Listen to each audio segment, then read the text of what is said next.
అంటే ఎలక్షన్లని బ్యాటిల్ జరిగింది. Okay, election బ్యాటిల్లో మీరు మీ అస్త్రశస్త్రాలు దాంతో పాటుగా మీ వాగ్దానాలతో ముందుకు, నేను కూడా అస్త్రశస్త్రాలు వాగ్దానాలతో ముందుకు వచ్చాను. ఓకే, నేను నా సైన్యానికి ఏం చెప్తారంటే, అయ్యా ఇవి మన దగ్గర ఉన్నాయి, దీంతో యుద్ధం చేయాలి అని చెప్తాను. యుద్ధం చెప్పిన 4వ తరం విమానాలు 5వ తరం విమానాలలాగా యుద్ధ విమానాలలాగా అట్లాగే మొత్తం పబ్లిక్ అంతా కూడా యుద్ధంలో ఉండదు. సో దాన్ని సపోర్ట్ చేసే జనబాహుల్యాలు ఉంటాయి. వాళ్ళకు మనం మాట చెప్తాం, ఏం చెప్తాం, మనం యుద్ధం గెలిస్తే చేస్తాం, ప్లీజ్ సపోర్ట్ అస్. సో తిండి తిప్పలు ఏదో ఒకటి మన యుద్ధాలు సరిపోయినా అవి ఏర్పడి ఆలోచించే మాట్లాడు. సో ఈ రెండు పార్టీలుగా రెండు కూటమి, జగన్ రెడ్డి కాంగ్రెస్, మేము మాదైన వాగ్దానాలు చేస్తాం. మేము మాట చెప్పాం, మేము వస్తే కాంగ్రెస్ పార్టీ గెలిస్తే ప్రత్యేక రైతు హోదా ఇస్తామని అమలు చేస్తామని చెప్పి వచ్చి చేసిండే వాళ్ళం. నేనైతే ఆఖరికి విశాఖపట్నం ఉక్కు ఫ్యాక్టరీ గురించి కూడా మాట్లాడారు. ఒక మీటింగ్ పోతే ఇదే చెప్తే ఐ టేక్ మై లైఫ్ అని చెప్పారు. కర్నూలు కూడా వెళ్ళి కర్నూలు బెంచ్ గురించి కూడా మీరు మాట్లాడారు అని చెప్పారు. అసలు ఏంటి ఆ బెంచ్ తీసేయటం ఏంటని కూడా మొన్న మంచి మాట్లాడారు 2 రోజుల క్రితం. నేనేం చెప్పి మాట ఏంటంటే, ఇప్పుడు చంద్రబాబు నాయుడు గారి నాయకత్వంలోని ఎన్డీఏ కూటమి అనేక వాగ్దానాలు చేసింది కదా.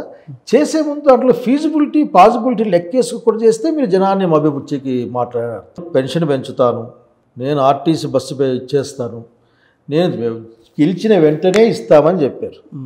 5 ఏళ్ళు చేస్తామని చెప్పి అడిగేవాడు 2019 నుంచి 24 వరకు ఆ హామీలు ఇచ్చి దాన్ని వాళ్ళకి పెన్షన్లు ఇచ్చినప్పుడు మాట్లాడలేదు కాంగ్రెస్ పార్టీ. ఎందుకు మీరు ఇప్పుడు ఉదాహరణకి ఎవరిని ఇక్కడ ఒకాలతో పుచ్చుకోవడంలే, ఎవరి పక్షాన ఒకాలతో పుచ్చుకోవడంలే. కాంగ్రెస్ పార్టీ సరైన విధానాల్లో వెళ్ళట్లేదేమో అని అనిపిస్తుంది.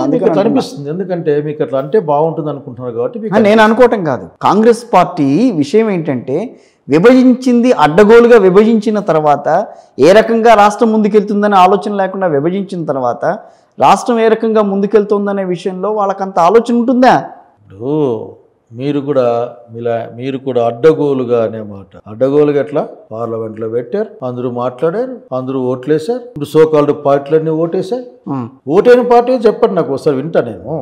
ఓటేశారు, ఇంకోటి తలుపులు వేసి అని అంటారు. నేను అంత హార్ష్గా చెప్పలేదు. ఏ బిల్ అన్నా పాస్ అయ్యేటప్పుడు ఓటింగ్ జరిగితే తలుపులు వేస్తారు కదా, ఆ మాత్రం దాన్ని కూడా జనాన్ని మోసం చేసే మాటలు మాట్లాడారు. బిల్లు ఏదైనా సరే తలుపులు వేస్తారు ఓటింగ్ జరిగితే. అంటే చెప్పేది ఏంటంటే, అడ్డము లేదు, గోలు లేదు. చాలామంది ప్రజల యొక్క ఇష్టానికి వ్యతిరేకంగా నిర్ణయం జరిగింది. సరే జరిగింది, పక్క పెట్టేసి అయిపోయింది, అది వదిలేసేయండి. నేనేమంటా అంటే, నేను ఈ పని చేస్తాను, చేయగలను అని చెప్పడం కాదు. నేను అధికారంలోకి వస్తే ఇమ్మీడియట్గా ఆర్టీసీలో ఆడపిల్లలకి అందరికీ నేను ఉచిత బస్సు ప్రయాణం ఉచితంగా ఇస్తానని చెప్పి. అది ఎంత వస్తుంది ఖర్చు నీకు అసెస్మెంట్ లేదా? ఇక్కడ ఉంది రేవంత్ రెడ్డి గారు కూడా అదే చెప్పాడుగా. కాదు, నేను మా గురించి కర్ణాటకలో కూడా అదే చెప్పారు. నేను కర్ణాటకలో మహిళలకు ఇచ్చారు, ఇంప్లిమెంట్ చేస్తున్నారు, కర్ణాటక ఇంప్లిమెంట్ చేశారు, ఇక్కడ ఇంప్లిమెంట్ చేస్తున్నారు, కష్టాలు ఎదుర్కొంటున్నారు కదా. తప్పు చెప్పారు కదా, మాట చెప్పినారు కదా.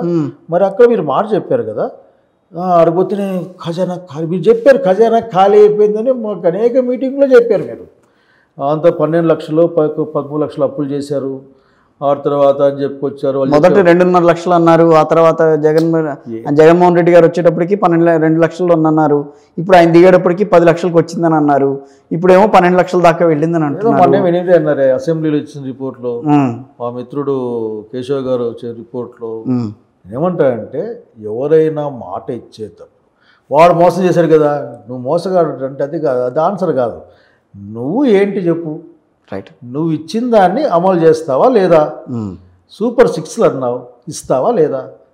అవి కాకుండా ఉదాహరణకి ఇప్పుడే అది వార్త చూస్తే ఎడ వస్తుంది తమాషగా, పవన్ కళ్యాణ్ గారు సీజ్ ద షిప్ అంటే 7 కోట్లు ఏదో కష్టం వస్తుంటారు. ఎవరు కడతారు మీరంటే వాళ్ళు మాట్లాడుకుంటున్నారు. నాకు ఎవరు కడతారు అబ్బాయి 7 కోట్లు అంటే? 7 కోట్ల లాభం అసలు తెలియదు, బియ్యం తీసుకున్నారు, తమాష కనిపించదు మీకు, నన్ను ఆపినారు మాటిండ్రు ఆఫీసర్లు, గవర్నమెంట్. అట్లానే ఏమంటారంటే, ఆలోచన లేకుండా మీరు వాగ్దానం ఇచ్చినామని చెప్పండి. 5 ఏళ్ళు కదా మాకు అధికారం ఉంది, 5 ఏళ్ళు ఇంప్లిమెంట్ చేస్తామని చెప్పండి. మాలాంటి వాళ్ళని కరెక్టే కదా అని సపోర్ట్ కూడా చేసా. 5 ఏళ్ళు చెప్పిన కూడా చెప్తాం. అట్లా కాదు, వెంటనే చేస్తామన్నారు కాబట్టి ఈ మాట మాట్లాడతాం. ఓకే చేస్తామన్నారు కాబట్టి మీరు చేయలే. అందుకు ఉక్కు ఫ్యాక్టరీ ఉంది, దాని ప్రైవేటీకరణ కానివ్వమని చెప్పారా? అంతా చివరికైతే ఎగిరిన వాళ్ళు ఇట్లా ఇంట్లో అనుకున్న వాళ్ళు అందరూ చెప్పారు కదా. మరి ఇప్పుడు విశాఖ ఉక్కు ఫ్యాక్టరీని అమ్ముతారు, మనని ఏదో ప్రైవేట్ వాళ్ళకి ఏదో టెండర్ ఇచ్చేస్తూ ఉన్నారు అనేదో మాట్లాడుతూ ఉన్నారు. కాంట్రాక్ట్ కార్మికులను ఆల్రెడీ తీశారు కదా. పక్కన ఆయన ఎవరో 8th 9th వచ్చి ప్రధానమంత్రి గారు అక్కడ మిట్టల్తో ఎవరిదో అవును శంకుస్థాపన చేసి వెళ్తారని సంథింగ్ ఏదో వచ్చింది. ఇది ఏదన్నా మీకు న్యాయంగా అనిపిస్తూ ఉందా? ఉమ్, ఆల్రెడీ ఆంధ్రులు ప్రాణాలు త్యాగం చేసి సంపాదించుకున్న ఒక ఫ్యాక్టరీ ఆడ ఉంది. రైట్. అదేమో నష్టాలు చూపిస్తున్నారు మీరు. ఈ పక్కనేమో మళ్ళీ మళ్ళీ ప్రైవేట్ దాంట్లో విపరీతంగా తెచ్చిపెట్టి ఈ యొక్క ఈ మీకు ఎట్లా అర్థమవుతుంది? ఇది పారాడాక్స్ మీకు ఇది. జనాలకు అర్థమవుతుంది రండి, మనకి మనం అర్థం చేసుకుంటాం. మనం అర్థం చేసుకుందాం ఫస్ట్, ఎందుకంటే మనం అర్థం చేసుకుంటే కనీసం మనమన్నా ప్రశాంతంగా ఉంటాం కదా.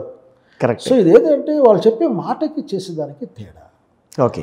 ఈరోజు ఇంకోటి చూసాను, రైల్వేస్లో పీపీపీ కూడా పెడతాం మేము. నాకు అనిపించింది అంటే ఏదో ఒక రోజున ఇవన్నీ కూడా ప్రైవేటైజేషన్ అయిపోతాయి. అంటే మన డబ్బులతో, అంటే జనం యొక్క డబ్బులతో దాన్ని కన్స్ట్రక్ట్ చేసి ఎస్టాబ్లిష్ చేసి ఈ వ్యాపారం చేసుకునే అదాని లాంటి వాళ్ళకు అమ్మాయిని లాంటి వాళ్ళకు ఇచ్చేస్తాం. అతను ఆ ఇన్స్టిట్యూట్ మా డబ్బులతో మేము కట్టుకునే దాన్ని వాళ్ళు మేనేజ్ చేసి వాళ్ళు ప్రపంచ కుబేరులము లేకపోతే మాస్లిద్దా అని చెప్పుకుంటారు. కాదండి, ఒక్కటి శైలజానాథ్ గారు, ఇంత రాజకీయ అనుభవం ఉంది, పక్కన దేశాలు ఉన్నాయి, చాలా దేశాలు ఉన్నాయి, ప్రైవేటైజేషన్ ద్వారా ఏ రకంగా అభివృద్ధి చెందినాయనే విషయం మీకు కూడా తెలుసు. మీరు దాన్ని ఎందుకు కన్సిడరేషన్లో తీసుకోవట్లేదు?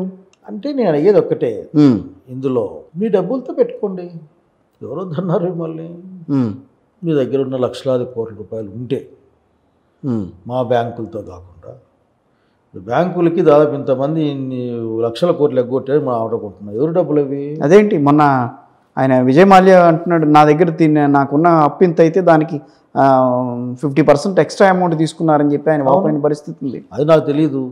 నేను విజయ్ మాల్యా గురించి మాట్లాడడం లేదు. విజయ్ మాల్యా డబ్బులు కడతా అని చెప్తాను పాపం. భవిష్యత్తు యాంటీ బీజేపీ కాబట్టి ఏమైనా అతన్ని సుతాయించిన నాకు తెలియదు. మళ్ళీ దాంట్లో అది కూడా ఉంటుందా? మరి ఇంకేంటి లేదంటే డబ్బులు కడతా కట్టించుకోవాలి కదా, ఎవరైనా గారు కట్టించుకోవాలి కదండి.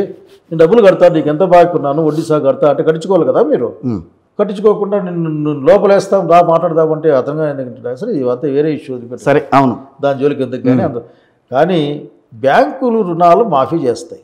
దాదాపు 12 లక్షల కోట్లు ఏదో మాఫీ చేసేట్లు నాకే సబ్జెక్టు కరెక్షన్ ఆగిరు. ఓకే. ఎవరు డబ్బులు అవి? ప్రజల డబ్బులే. మరి మా డబ్బుల్ని వారికి ఇచ్చేసి నువ్వేమో పంపిస్తుంది. మా వాడిని ఏమో 50,000 బాకీ ఉంటేనేమో ఒక స్కూటర్ కొనుక్కుని 50,000 నీకు బాగా స్కూటర్ బీక్కిపోతే అది కేసు పెడుతుంది. ఎట్లా చూడలేము మళ్ళీ మేము. నేనేమంటా అంటే ఇవన్నీ కూడా ఆ ప్రైవేటైజేషన్ ముసుగులో జరిగే లాభం అనే ముసుగులో జరిగే వ్యవహారాలు, ఇవన్నీ లాభం కోసం జరిగే ప్రయత్నాలు తప్ప ఏమీ లేకుండా అదానిని ఎందుకండి లివింగ్ ఎగ్జాంపుల్ అదానే కదా మనకి. మనకంటే ముందరే ఒక చిన్న ఇన్స్టిట్యూటు అది ప్రపంచంలో అతి పెద్ద ఇన్స్టిట్యూట్లో ఒకటిగా మారిపోయింది కదా. అదాని గారు భారతదేశంలో ఏం కట్టారు? అదాని గారు ఏం వ్యాపారం చేశారు? మనకేం తెలుస్తుంది? గుజరాత్ మనకేం తెలియదు కదా. అంటే మనకు విజిబిలిటీ లేదు. అంటే మనకు విజిబిలిటీ లేని